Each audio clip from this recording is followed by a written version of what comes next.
Well, welcome everybody. This is John Paul Dutch Speed Selling. This is the Raging Verbalist number 259. For those who are keeping track, if you're new, welcome. If you've been a long time viewer, listener, and hanger outer, glad that you're back. Of course, always subscribe and hit that.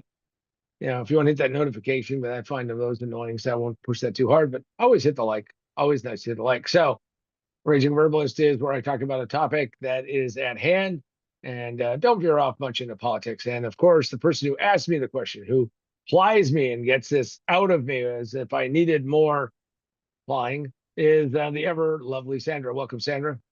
Hello, how are you doing? Doing well. This is an exciting topic for this time of year because this is one of those hot topics.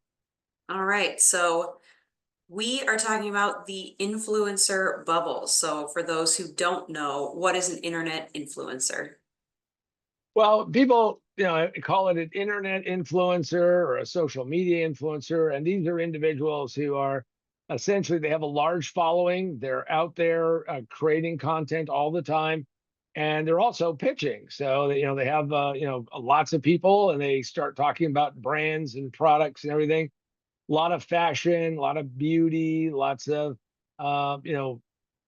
fitness. Those types of things are where influencers come in, and this thing has been just growing like crazy. Of course, anybody who advertises, and I've been doing advertising for a very long time, always wants to have an edge, and maybe that influence will bring a bunch of eyeballs to my whatever my amazing thing that I'm trying to sell. So that's what an influencer is they're the you know and Sandra, you had said this, it's really kind of the spokesperson for the brand, and and that's what that person does.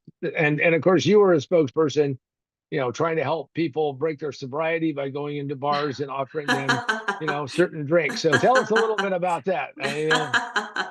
Yeah, so meet the customers where they are, right? There Doing you liquor go. promotions and things like that, and working with specific distributors. And so, not just bars, but like grocery stores and anywhere you sell alcohol, but other products too. I did health products at one time and pet food at another time, and then just regular grocery items at one point as well. So, So I bet the tequila would be very popular at certain church socials, right? So, oh, you know it.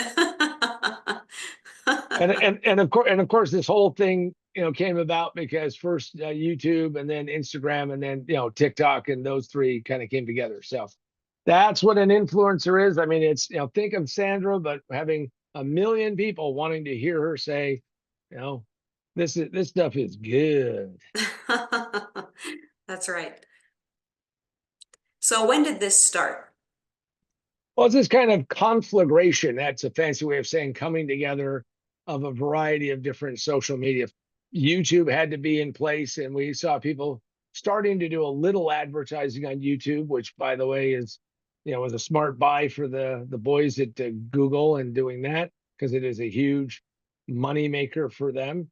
And then we had Instagram show up. There's been others, but then Instagram showed up, and we had all of those reels, and people were doing that. And then TikTok, or I guess TikTokies or whatever but all those three things came together, which is where influencers really kind of started hitting this.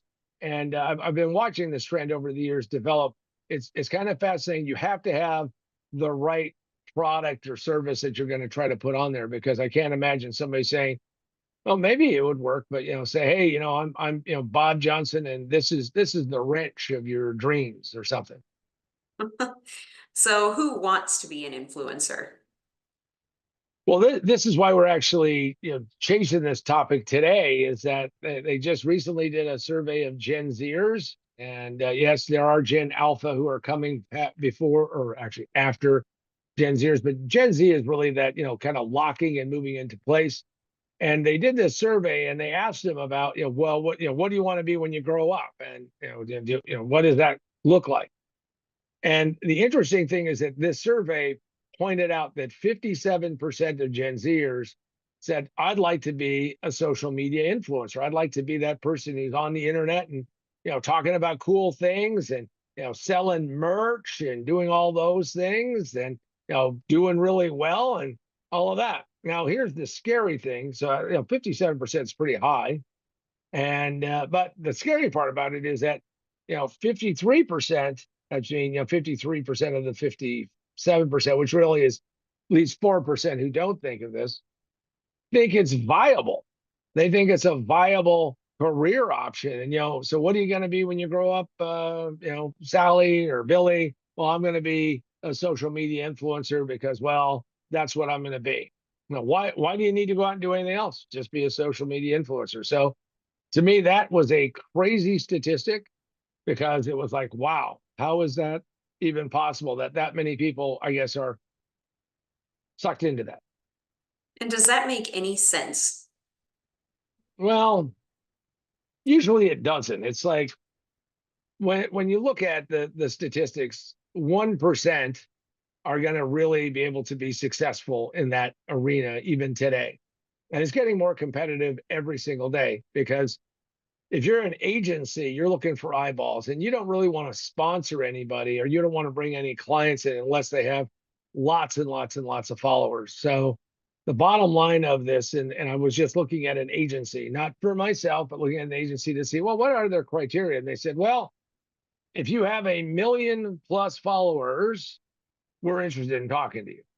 So that means that, does that make any sense? No, because if only 1% are going to make it, that means 52% of the population aren't going to make it. Seems like that's why I think it's kind of a bubble. Now, the interesting aspect is that we have so many, and they think they're entrepreneurs. Now, listen, if you're building a business and you're that person, we're going to tell you, I'll tell you later about what you need. There's really like 3 steps that you need to become really a successful influencer. But I can tell you that that is really not possible for everybody because there aren't just enough eyeballs to do it, and you really are going to have to work hard to get there. And that's part of it is that it sounds like it's again, lure of easy money.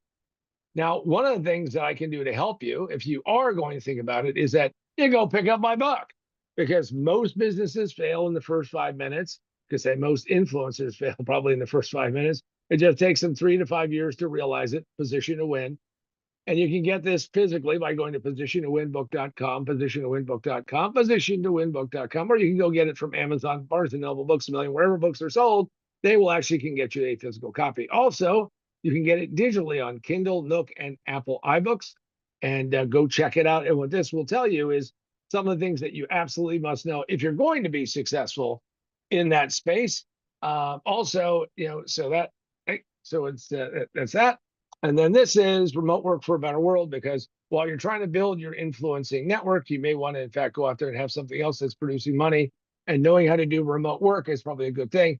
And while you're doing all of this, while you're doing this cogitation, thinking, and coming up with all these wonderful ideas, what's better than an influencer having one of the Raging Verbalist mugs? So that way, every single day, you can rage a little bit more.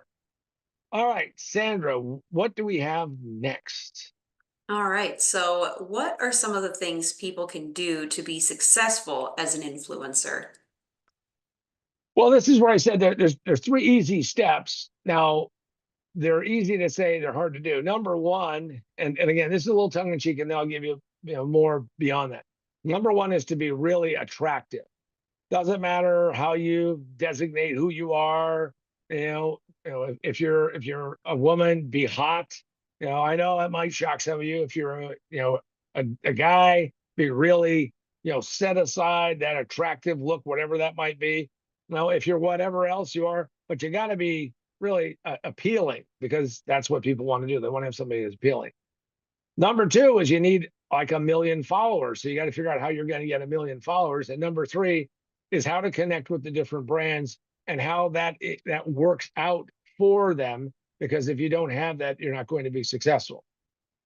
That is really a critical aspect of it. Now, more seriously, is you really do want to pick a niche, figure out why you would be a good spokesperson, a good influencer for that, and how you connect yourself to that and what that looks like, because that really is an important part of it. Because in the end, authenticity is what people buy. They think of you not as just a person who's pitching, but a person who is authentically interested in what they're doing and how they're doing it. Ernest Hemingway said, once you can fake sincerity, well, the rest is easy. Well, it's a little bit like that. So you're going to have to figure out how to get to that point. And are there things that entrepreneurs, business, sales, and marketing people can learn from influencers? I think there's great lessons to be learned from these individuals who've gone out there and built these huge followings. First and foremost is that you have to get your head wrapped around that you are a content machine. You are a production company. You're going to put things out all the time. You're going to continuously put things out and then find a way for this stuff to click. Anybody who says, well, I've got this formula and in no time you're going to have, this whole thing blow up. Maybe but that's a rare occurrence. So if you're in the business, you need to figure out how to use this thing called video and go out there and build things all the time. I see so many companies who miss out, entrepreneurs who miss out because they don't build their message and tell their message. Now, I'm not saying that you go out there and you get a, death by PowerPoint kind of thing and, do an hour-long presentation.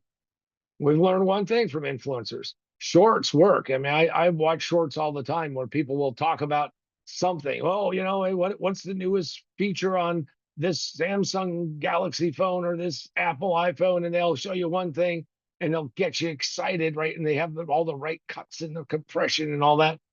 Well, that's something we can learn if you're going to be in business in general, because that is the way people are consuming messages and it is the way they're getting convinced of things. And should you go and get influencers to advertise your product?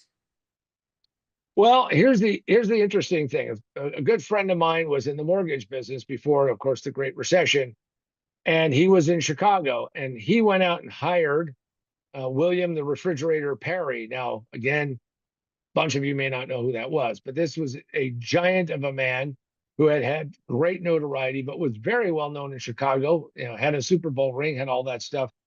And he used that likeness and he paid the fridge money and did all that. And that worked really well. However, most people don't think in terms of how I would go put that together. So the question shouldn't be, should I hire an influencer? It's how would an influencer leverage my position, define my brand, and more importantly, bring me eyeballs who wouldn't necessarily know about me any other way? Say the influencer is that gate opener. They are that, hey, we're here. Let's get some attention. Let's get a little interest going. But you have to do all the work on the back end. So if you're going to do something like this, you have to understand that the influencer only does the front end. Don't expect it to be this, money just drops from the heavens, because that would be a giant ass mistake. And will the influencer trend implode? Advertising business is still going up in spite of everybody talking about it dying. Now print is going away, magazine after magazine's, hitting the bricks. Newspapers are probably next. However, we still need to get a hold of people. We still need to convince them. We need to talk them into buying our product or service. So will it implode? Well, I think there's going to be a lot more people who are trying to be influencers and running to become that. But the reality of it is if you don't match or find a way to get to the audience, you will be struggling all the way through. There is a simple method to understand. There needs to be a message to market match. And if you can do that and you have somebody who can speak and talk and get that message out, then you know what? You have done the best job that you possibly can, because then the influencer could maybe pull you across the line. So the question is will it implode? Well, inevitably, like all of these great trends that explode and have huge growth and all of that, they go through cycles. And once that becomes the saturation point, then it's going to separate the weak from the strong, those who truly are influencers, who actually can hold on to an audience, and those who cannot. And because of that, you have to think very long and hard about what you want to do. I would not want to discourage one single person who wants to be an influencer. If you are that, whatever age, and by the way, you can be any age, in my opinion, but if you're that Gen Z or the Gen Alpha and you want to do this, all I can say is I'm going to tell you a 4-letter word. And this 4-letter word you should write down somewhere, but you should make sure it's available. And that should be the word work. You're going to need to work your ass off to make this happen. And if you do, I'll be there applauding your success. And hopefully, maybe we'll have a product that you'll help me push out into the marketplace and have you influence those people. And if you do that, then you'll be successful. And all I can say is I hope that you find your path in the direction that you want to go. Will this end? Eventually, it all changes and transforms, and it's up to you to become more successful. And with that, for myself, John Paul Mendoza, Dr. Speed Selling, and the ever lovely Sandra, this has been Raging Verbalist number 259. Go and have a great one, and maybe come back and leave us a comment and say, hey, I think I can help influence people in your direction.